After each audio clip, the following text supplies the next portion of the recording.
Willkommen bei Castillo de los Andes, die Stimme aus Bolivien. Bevor wir heute ein dunkles Kapitel der europäischen Justizgeschichte aufschlagen, ein wichtiger Hinweis vorab.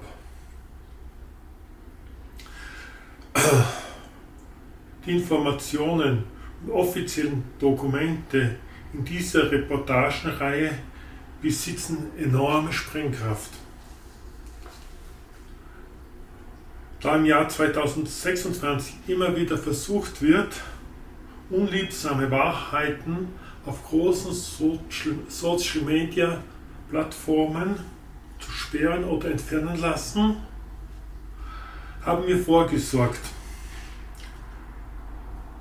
Alle Belege, Originalakten und sämtliche Videos dieser Reihe werden parallel absolut zensursicher auf unserer eigenen bolivianischen Domäne hinterlegt. Jeder Versuch, dieses Facebook- oder YouTube-Video bzw. die Seite zu blockieren, macht diese Recherche nur noch glaubwürdiger. Die Wahrheit bleibt unter der im Video eingeblendeten Webadresse dauerhaft für die Weltöffentlichkeit und internationalen Medien sowie Organisationen und Behörden einsehbar. Ein kleiner Hinweis: Laut Datenschutzverordnungen und Gründen werden nur die Namen geschwärzt. Mein Name als Reporter bleibt natürlich offen, sowie auch der Name des Betroffenen, er hat eingewilligt, und auch alle Namen der Verstorbenen und Politiker. Politiker stehen unter einem anderen Schutz bzw. anderen Paragraphen, sie sind öffentliche Personen und bzw. offizielle E-Mails von denen können mit Namen und allen Tatsachen veröffentlicht werden.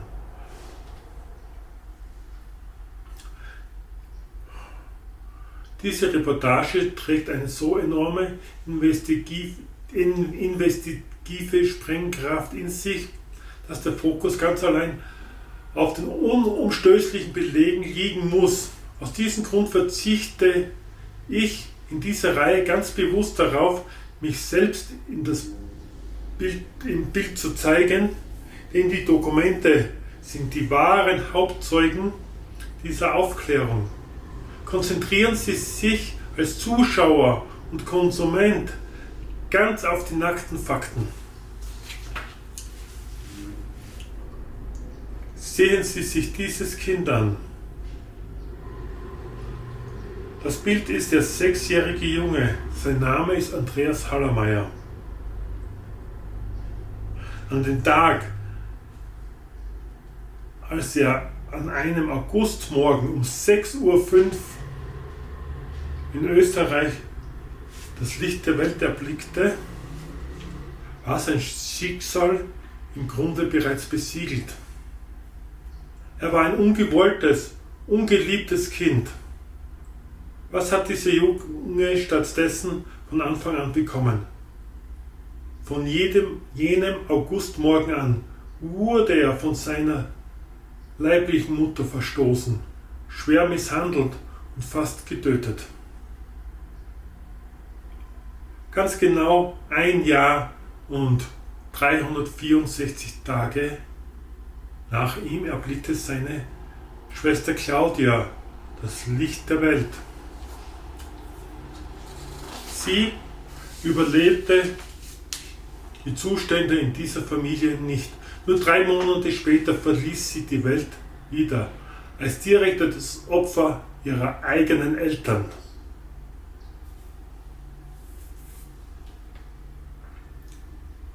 Dieses Grauen zog sich wie ein roter Faden durch die gesamte Kindheit und Jugendzeit von Andreas Hallermeier. Es war geprägt von systematischem Wegsehen des Jugendamtes, der Lehrer,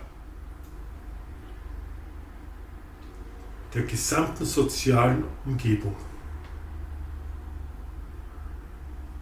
Willkommen in der Marktgemeinde Neudau in der Steiermark.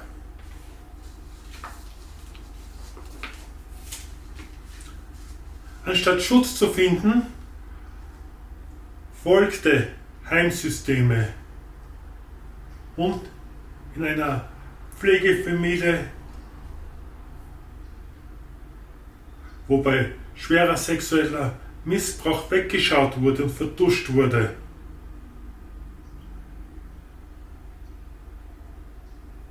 Selbst als er später als junger Mann versuchte, ein normales Leben aufzubauen und sich in die Gemeinschaft einzubringen, unter anderem als aktives Mitglied in der Freiwilligen Feuerwehr Neudau, blieb das erlebte Thema ein lebenlanges, erdrückendes Schicksal. Der Schatten verließ ihn nie. Unsere Recherchen führen uns direkt an den konkreten Tatort zu diesem Haus in Neudau, in der Hauptstraße 47, in der Steiermark. Es steht heute unbewohnt leer, verkauft an einen Investoren an Russland. Doch hinter diesen Mauern geschah über Jahre hinweg unfassbares Unrecht. Andreas Hallermeier wurde hier von seinen damaligen Pflegeeltern systematisch misshandelt. Die Haupttäter können heute strafrechtlich nicht mehr zur Rechenschaft gezogen werden. Sie sind verstorben. Täter der Misshandlungen tot sind, schweigt das Netzwerk, das sie geschützt hat, bis heute eisig.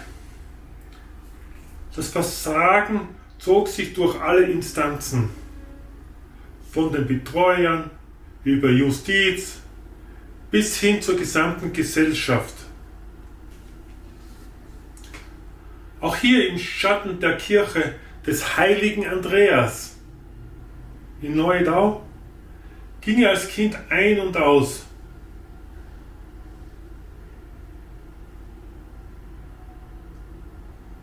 Doch die Akten analysieren offenbar ein weitaus brisanteres, eiskaltes Schweigekartell des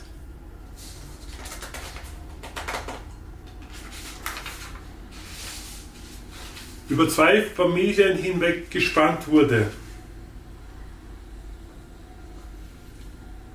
Enger Mitwisser aus dem familiären Umfeld wusste von Tag 1 an von den Zuständen.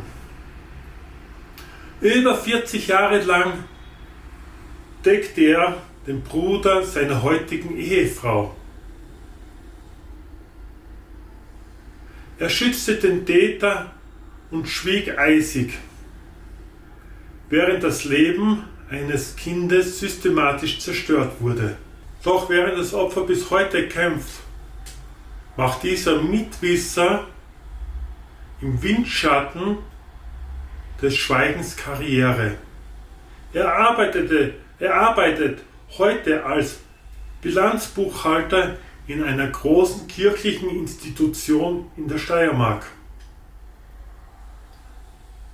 Ein unerträglicher moralischer Abgrund im Dienste der Institution.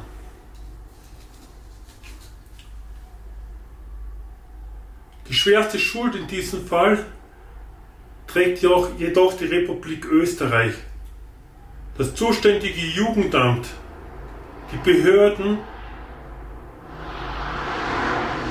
symbolisiert durch das systematische Versagen lokaler Instanzen, haben weggeschaut, weggesehen und Berichte einfach abgeheftet. Diese Reportage ist das Protokoll eines konstruktiven, institutionellen Versagens, das bis in die höchste Politik reicht. Andreas Hallermeier hat in den vergangenen Jahren und Jahrzehnten an die zuständigen Minister, Bundeskanzler bis hin zum österreichischen Bundespräsident geschrieben. Die Antwort des Staates: keine Hilfe, keine Aufarbeitung, nur standardisierte, automatisierte Antwortmails. Dabei hat die Republik Österreich das an Andreas Hallermeier begangene Verbrechen längst offiziell rechtsmäßig anerkannt. Uns liegen nicht nur der Bescheid über die gesetzliche Verbrechensopferrente nach dem Verbrechensopfergesetz vor, den der Staat das Verbrechen an Andreas Hallermeier bestätigt und finanziell entschädigt. Aber entschädigt wurde nur das Verbrechen selbst, der sexuelle Missbrauch und die Misshandlung durch die Pflegefamilie. Nicht gesühnt dadurch wurden die Beschuldigten, die das Verbrechen begangen haben.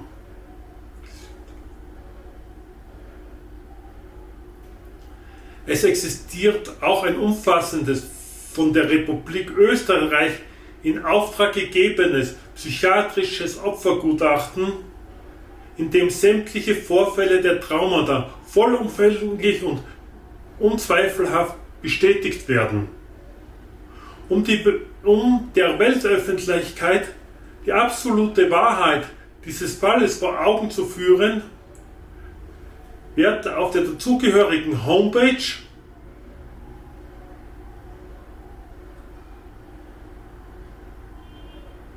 die dann während dieses Beitrages eingeblendet wird und auch am Schluss nochmal gezeigt wird.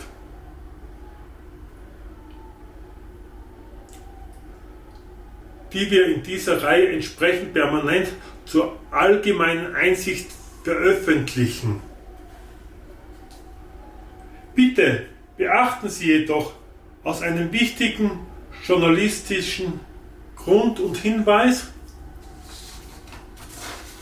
aus gesetzlichen Datenschutzgründen sind wir gezwungen,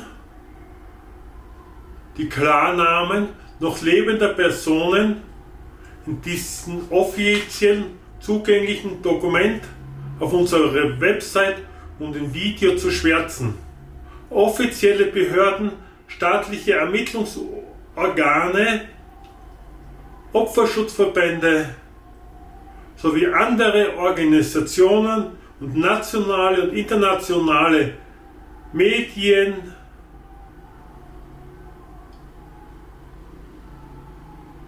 stellen wir die vollständige Originalakte auf Anfrage selbstverständlich vollkommen ungeschwärzt zur Verfügung, um eine lückenlose Aufklärung zu garantieren. Bitte entschuldigen Sie, dass die Homepage im Moment der Veröffentlichung dieses ersten Beitrages noch nicht online ist. Sie befindet sich in finaler Programmierung und wird im Laufe der nächsten Woche offiziell an den Start gehen. Für Medienanfragen sowie Anfragen von Organisationen, Menschenrechtsverbänden etc. steht die Redaktion jedoch ab sofort unter der E-Mail-Adresse andreas.preisler@castillo-de-los-andes.org.bo direkt zur Verfügung. Auch diese E-Mail wird noch mehrfach eingeblendet. Das schockierende Fazit nach über 50 Jahren bleibt: Bis heute wurde keiner der Schuldigen,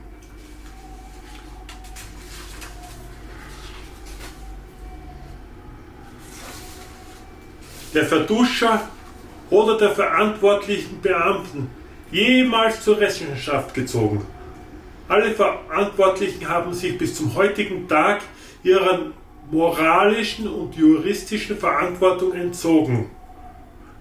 Der einzige Leidtragende, der dieses System über ein halbes Jahrhundert lang ertragen musste, war Andreas Hallermeier. Ein Mensch ohne Heimat. Ein Zustand, der genau 50 Jahre andauern sollte. Erst dann, tausende Kilometer entfernt vom Ursprung des Unrechts, fand er die Liebe und die Fürsorge einer bolivianischen Familie und das große Herz eines warmherzigen Volkes. In Bolivien fand er endlich das, was ihm eigentlich seit jenem Augustmorgen im Jahre 1974 von Geburt an hätte zustehen sollen. Dieser Fall ist nicht mehr lokal zu halten. Wir haben die vollständigen Dokumente, den direkten Link unserer Homepage hinzugefügt.